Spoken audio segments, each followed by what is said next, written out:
Сегодня Путин сделал заявление по Донбассу, сказал, что завершение войны возможно только при прямом контакте официального Киева и подконтрольных России боевиков. Давайте послушаем его прямую речь. Полноценное урегулирование на юго-востоке, на Донбассе возможно исключительно в случае прямого контакта официальной киевской власти с представителями этих республик.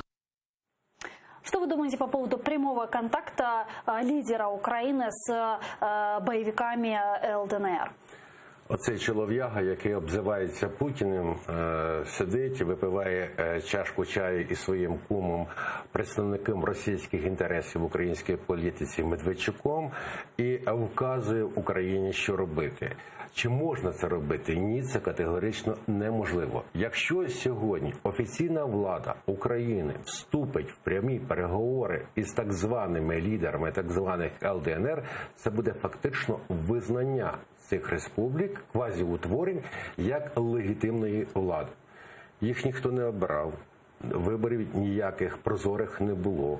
Це було призначення із Москви маріонеток. Тобто, оце нещастя Путін говорить про що?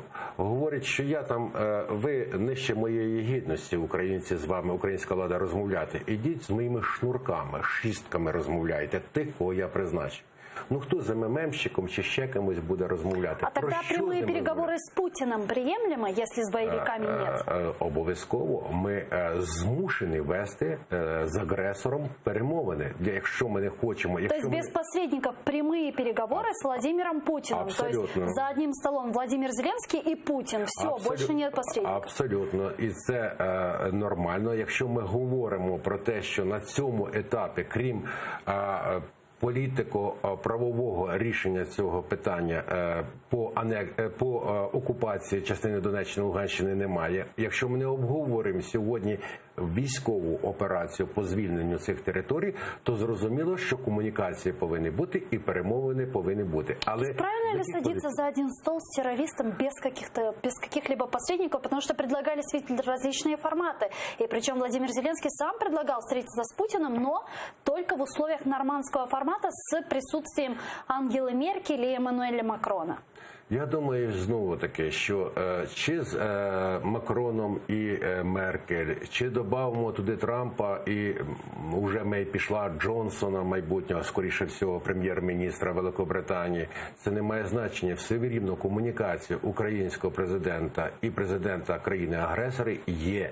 Вони проходили при Петрові Порошенку і, скорше всього, вони будуть проходити в нормандському форматі. Я маю в нормандському форматі, так. Я про нормандський формат говорю. Скорше всього, вони будуть проходити і тут.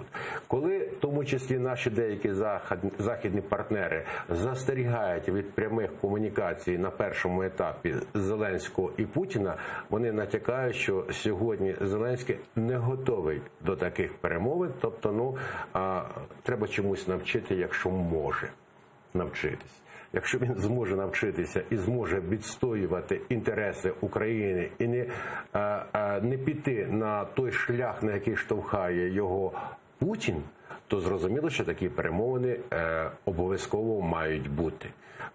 Або інший варіант – військова операція. Якщо немає переговорів, тобто ні миру, ні війни, колись це Троцький, там, по-моєму, в 17-му році говорив, армію розпустити, ні миру, ні війни. Ми не можемо, в нас є дві речі, або військова операція, або насправді шлях переговорів. Як в розширеному форматі, так і один на один.